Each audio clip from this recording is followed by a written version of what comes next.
Saudações, vigia das pessoas. Estamos vendo as crônicas de Israel como você nunca viu. No último episódio, nós mostramos o declínio do grande rei Nabucodonosor. Deus destruiu o inimigo de Deus, o inimigo dos homens. Deus destruiu o inimigo de Israel, transformando-o em amigo. Deus converteu o grande rei Nabucodonosor. Um milagre. Acho que o maior milagre de todos que veremos no céu é esse. Eu quero perguntar para o rei Nabuco, como é que foi isso? Como que você um dia esmagava e no outro dia você era esmagado? Qual a diferença de ser rocha sobre os povos e de cair sobre a rocha? Eu quero ser amigo de Nabucodonosor. Quero falar, mas você era ordinário, hein, rapaz? E quero dizer, graças a Deus, você está salvo aqui. Por causa da sua salvação, muitos outros puderam ser salvos. Porque se Deus salvou o tirano Nabuco, Ele pode salvar a mim e pode salvar a você.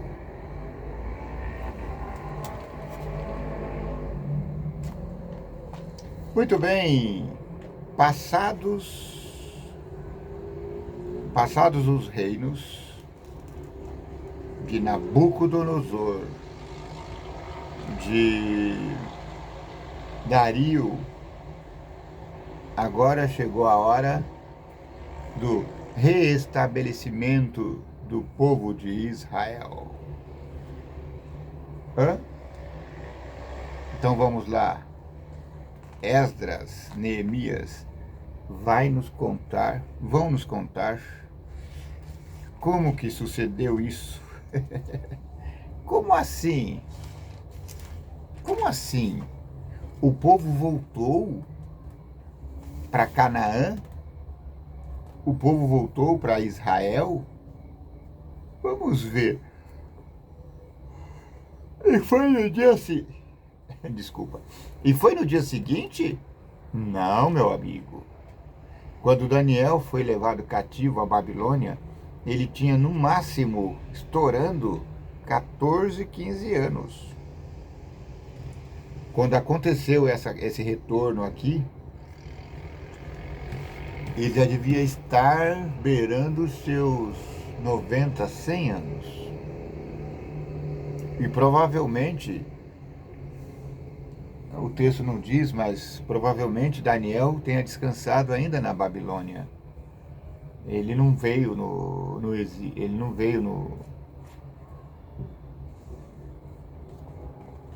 na leva dos libertos.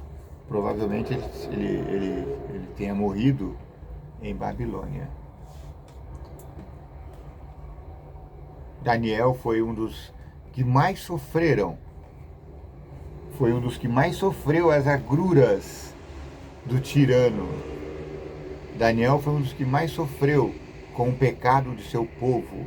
Sim, porque ele jovem ainda, com a idade de adolescente. Adolescente não, porque já tinha passado dos 13. Adolescente até os 13, depois já era adulto, né? Mas ele era muito jovem, ele tinha entre 13 e 15 anos. Foi levado cativo, porque ele era um dos nobres. Provavelmente ele tenha sofrido...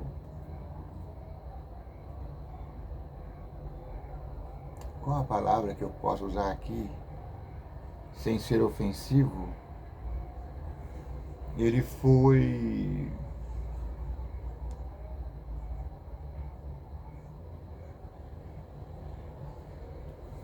inutilizado. Ele foi Porque para trabalhar na corte de Babilônia, naquela época, os reis, eles... Não estou achando a palavra que eu queria achar aqui.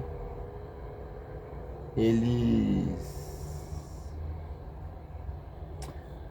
Deixa essa palavrinha guardada que quando eu lembrar, aí eu falo ela, tá?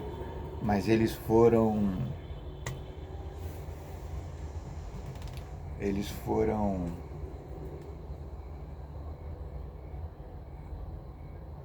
Eles eram maculados para trabalhar na corte do rei, porque eles não poderiam mexer com as esposas do rei. Então o rei, para confiar neles, né, tornava eles eunucos. Agora lembrei a palavra. Eles eram mutilados. Eles eram tornados eunucos. Imagina um homem viver 80 anos com a angústia de não poder ter família, não poder ter filhos.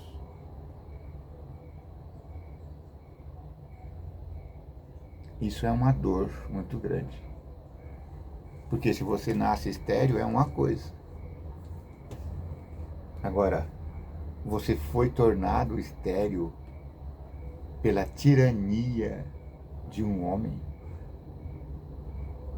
Então Daniel, o santo Daniel, é exemplo de homem perseguido. Daniel é exemplo de resignação. Daniel é exemplo de homem muito amado. Eu já comentei os livros de Daniel aí, mas dá vontade de falar de novo de Daniel. Porque o próprio livro, o próprio anjo Gabriel fala: você é muito amado, Daniel. Quando você começou a orar, saiu a ordem para vir te ajudar. Disse o anjo Gabriel: você é muito amado. Daniel é um dos homens mais santos da Bíblia. E olha, Daniel prova que é possível ser político sem se sujar na lama de Babilônia, sem se chafurdar na lama como nossos políticos fazem.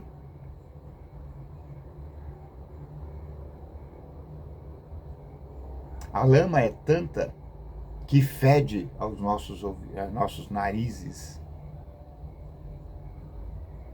Mas o assunto aqui não é esse, então vamos ao assunto. Bem-vindo Bem-vindo à restauração de Israel.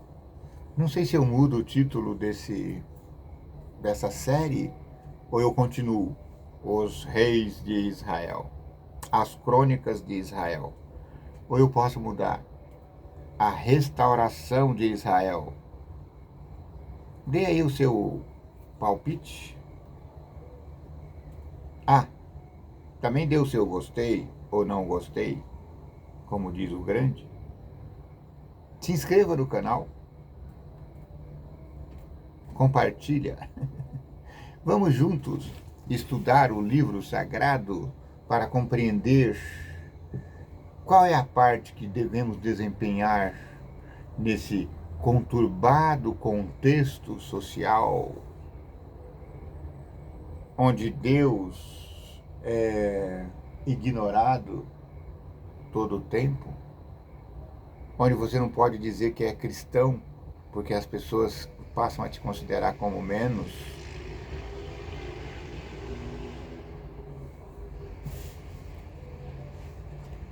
Esdras e Neemias. Esses dois livros serão estudados simultaneamente. Um capítulo de um capítulo do outro, né? Eu vou ver como é que vamos fazer, tá bom? Eu acho que dá para levar. Dá para fazer um capítulo de um e um capítulo de outro. O que você acha? Vai colocando aí, tá bom? Acho que dá para fazer os dois, porque Esdras era mais religioso, porque a Esdras coube a reconstrução do templo, é isso? E a Neemias era mais político, então a Neemias coube a reconstrução da cidade de Jerusalém, os muros. Tá bom, mas vamos tentar entender. Vamos à introdução. Essa Bíblia Sagrada, edição pastoral da editora Paulus, a editora católica romana, ela traz uma introdução, então vamos ler. Os livros Esdras e Neemias continuam a história de Israel, relatando os acontecimentos entre 538 e 400 a.C. O tema central é a organização ou a reorganização da comunidade que se formou a partir da volta dos judeus exilados da Babilônia. Então, não diria que é organização, é a reorganização, porque o povo, ainda que tenha se dispersado, o povo ainda continuou com alguma tradição. Provavelmente eles seguiam os seus costumes, como prova Daniel e seus amigos. Então, eles preservaram os seus hábitos, eles não se perderam como nação. Misteriosamente, isso aconteceu no ano 70, porque de lá para cá, eles se divorciaram totalmente do conceito de Israel. Mas isso é assunto para outro capítulo, outro fascículo. No início, tratava-se de um livro único, mais tarde separado em duas partes, denominadas primeiro e segundo Esdras. Depois, o segundo recebeu o nome de Neemias. Em conjunto, os 23 capítulos não se encontram na ordem cronológica e literária original. Em vista dessa dificuldade, é interessante ler todo o texto conforme a seguinte cronologia: 586, exílio na Babilônia. Foi quando eles foram para a Babilônia. 539, Ciro, rei da Pérsia, conquista a Babilônia. 538, edito de Ciro permitindo a repatriação dos exilados. 537, primeiro grupo de repatriados com Sasabassar. Recomeça o culto. 536, preparativos para a reconstrução do templo, obstáculos internos e externos.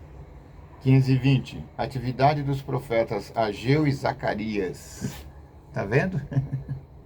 A gente vai também continuar depois de Esdras e Neemias. Talvez a gente já entra nos profetas. E o título é Os Maiores Profetas. Ou talvez eu preserve o título original da obra, não sei.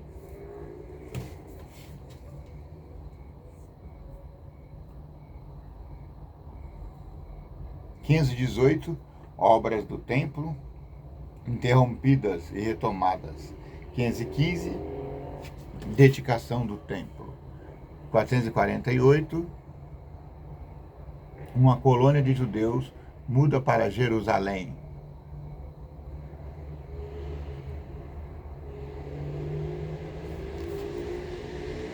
445, Neemias vai para Jerusalém. Construção da muralha.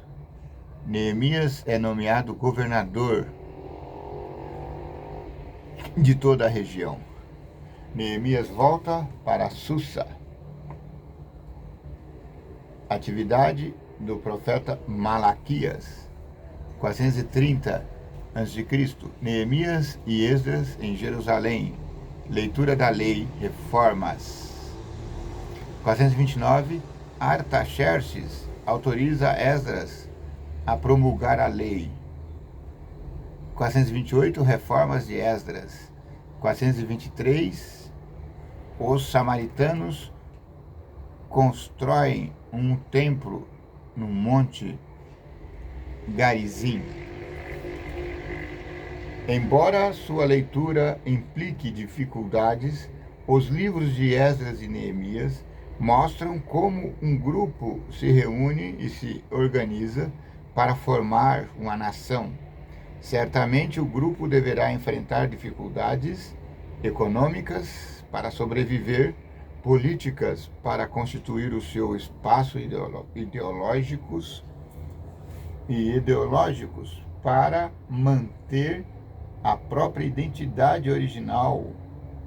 Na confluência dessas três dificuldades está a espinhosa questão da liderança, para que a comunidade não fique entregue ao arbítrio dos poderosos internos ou externos.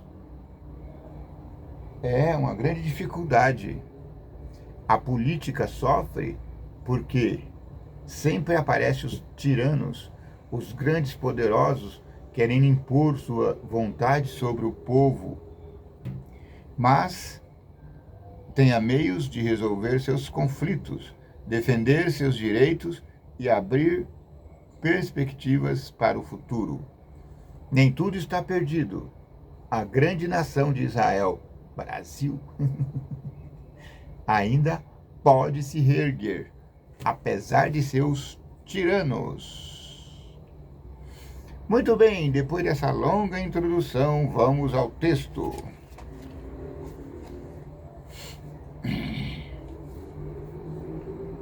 O renascimento da esperança. Esse é o subtítulo que se coloca aqui. No primeiro ano do reinado de Ciro, rei da Pérsia, o Senhor,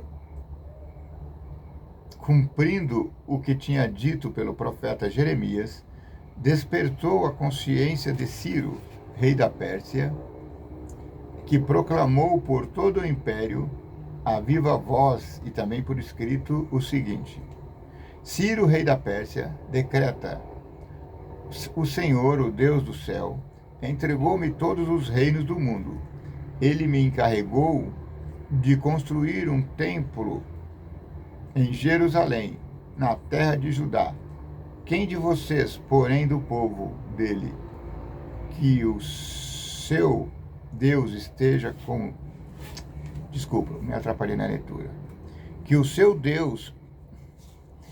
Quem de vocês provém do povo dele? Quem de vocês é de Israel? Que o seu Deus esteja com ele. Volte para Jerusalém, na terra de Judá, para reconstruir o templo do Senhor, o Deus de Israel. Ele é Deus que reside em Jerusalém. Todos os sobreviventes de todo lugar para onde tiveram imigrado receberão da população local prata e ouro, bens e animais, além de ofertas espontâneas para o templo de Deus, que está em Jerusalém.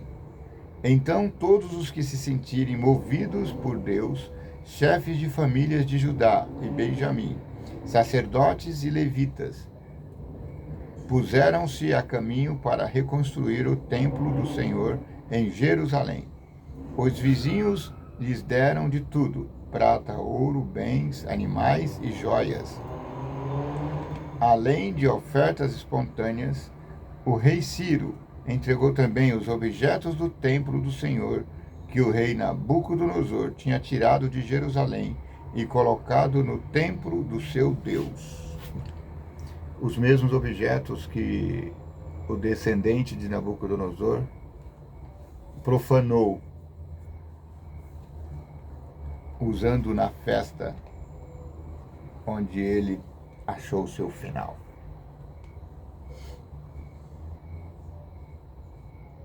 Entregou esses objetos por intermédio do tesoureiro Mitrídates. Nossa, que nome diferente de ler, né? Tesoureiro Mitrídates, que os contou todos diante de Sesabassar, príncipe de Judá. Eram 30 cálices de ouro, 1000 cálices de prata, 29 facas, 30 copos de ouro, 410 copos de prata e 1000 outros objetos, que davam no total 5.400 objetos de ouro e prata. Sasabassar levou tudo isso, junto com os exilados que voltaram da Babilônia para Jerusalém. Palavra do Senhor. Então, ao cabo dos 70 anos, como disse Jeremias, o Senhor tocou no coração do rei Ciro e ele mandou que o povo voltasse para Jerusalém e mandou recursos para que se fosse reconstruído o templo de Jerusalém. E o povo se animou, e os vizinhos deram ouro, prata, riquezas. Então, foi lançada hoje a semente do novo Israel.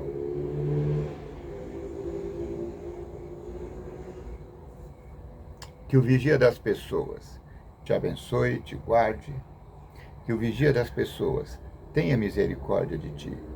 Que o vigia das pessoas faça resplandecer o teu rosto sobre ti.